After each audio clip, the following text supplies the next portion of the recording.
Hello students, स्वागत है एक बार फिर से आप सभी का अपने YouTube channel D U SOL exam warrior पे। आज के इस वीडियो के अंदर है ना, हम बीकॉम प्रोग्राम सेमेस्टर 8 का जो सब्जेक्ट रहने वाला है ब्रांड मैनेजमेंट, उसके विषय में अच्छे से समझने वाले हैं। तो बिना किसी तरीके शुरू करते हैं। उम्मीद करते हैं आपके पेपर अच्छे चल रहे होंगे।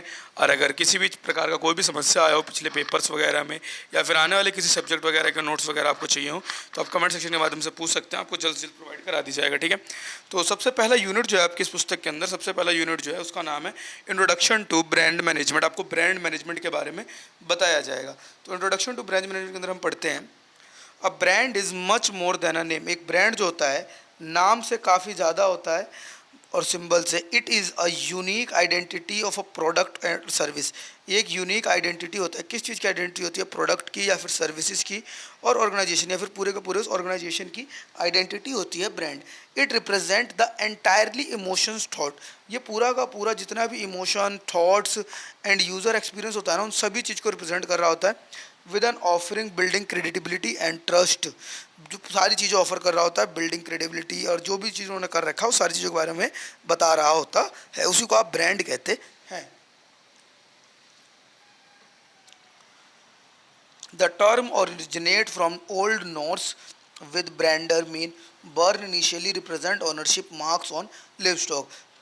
ये जो टर्म है ये असल में आया है ब्रांडर वर्ड से, जिसका अंदर मतलब हो जाता है टू बर्न, बर्न करने का, जिसका मतलब हो जाता है to representing ownership marks on livestock. अपने पूरी की पूरी ओनरशिप को दर्शाने वाली चीज़ें आ जाती हैं सारी की सारी। इवोल्यूशन ऑफ ब्रांड, ब्रांड किस प्रकार से है? अगर एंशिएंट टाइम के अंदर देखें तो यूज टू मार्क ऑफ और ownership on life stocks, pottery and coin. पहले के समय में ownership on live stock, poultry और कॉइन्स के अंदर देखा जाता था। फिर इंडस्ट्रियल सिविलाइजेशन जब आया हमारे यहाँ पे, तो कमर्शियल ब्रांडिंग एमर्ज हुई during 1876 and all. Differentiation during mass production, बास बेरीज फर्स्ट ट्रेडमार्क इन 1876, पहला ट्रेडमार्क इन्होंने लिया था। फिर आता 20वीं सेंचुरी की बात, तो growth on consumer brand using emotional marketing. Growth होने लग गया ब्रांड का using emotional marketing, like radio and television पे। और उदाहरण की अगर आप बात करें तो कैलॉग्स का जो मार्केटिंग होता था इमोशनल मार्केटिंग हुआ करता था। पोस्ट वार एरा, वार के बाद की देखें तो brand become symbol of status and lifestyle. Brand जो है सिंबल बन गए स्टेटस के, मतलब किस दर्जे के लोग हैं और उनका क्या लाइफस्टाइल है, उन चीज़ों का स्टेटस और सिंबल बन गए थे ये।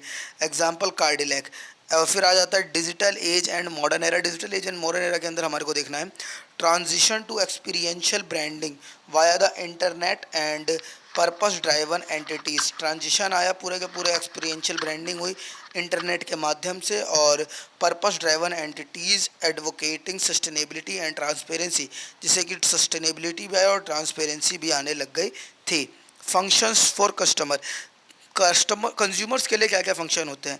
तो brands helps with identification, offer quality assurance, simply decision making, reduce purchase risk, serve as status symbol and create emotional connection. Functions क्या क्या हैं इनके कंज्यूमर्स के प्रति? तो ये सिंप्लीफाई करते हैं डिसीजन मेकिंग, आपको डिसीजन लेने में आसानी दिलाते हैं, एंड रिड्यूस करते हैं परचेज रिस्क, जो भी खरीदने से रिस्क वगैरह एसोसिएट होते हैं उन सभी को रिड्यूस करने का काम करते हैं। सर्व एज स्टेटस सिंबल, एक स्टेटस का सिंबल बन जाते हैं। एंड क्रिएट इमोशनल कनेक्टर्स, और ये एक इमोशनल कनेक्टर बन जाते हैं, इमोशंस के द्वारा आपस में कनेक्टिविटी दिखा रहे होते हैं। एडवांटेजेस ऑफ अ ब्रांड, किसी ब्रांड के क्या क्या लाभ होते हैं? तो stabilising a strong brand offer customer recognization. अगर आप स्टेबलाइज कर रहे हैं ना कि स्ट्रॉन्ग ब्रांड, तो उससे क्या होगा? कस्टमर रिकॉग्नाइजेशन बनेगी, competitive advantage and the ability to command premium pricing, customer loyalty, reduce marketing cost over time and easier new product launches। अगर आप है ना बढ़िया से ब्रांड लॉन्च कर चुके हैं, ब्रांड बना चुके हैं, तो आपकी एक बढ़िया कॉम्पिटिटिव मार्केट बन चुकी होगी। मार्केट के अंदर आपकी रिकॉग्नाइजेशन रहेगी। अब रिकॉग्नाइजेशन होने के साथ साथ आपकी कस्टमर से भी लॉयल्टी रहेगी, कस्टमर भी आपको जानते होंगे और वो भी बिना किसी डाउट वगैरह के आपके प्रोडक्ट्स वगैरह यूज़ कर सकते हैं। इससे मार्केटिंग कॉस्ट समय के साथ कम हो जाता है और आप आसानी से नए प्रोडक्ट को लॉन्च कर सकते हैं। लाइक फॉर एग्जांपल अगर मैं देखूँ तो अगर आपका कोई ब्रांड है, फॉर एग्जांपल टाटा का एक ब्रांड है, टाटा पूरा ब्रांड वैल्यू लेके खड़ा है, उसने जूडियो लॉन्च करा, क्या उसको ज़्यादा मार्केटिंग पर खर्च करना पड़ा? क्या उसको नया प्रोडक्ट लॉन्च करने से पहले ज़्यादा सोचना पड़ा?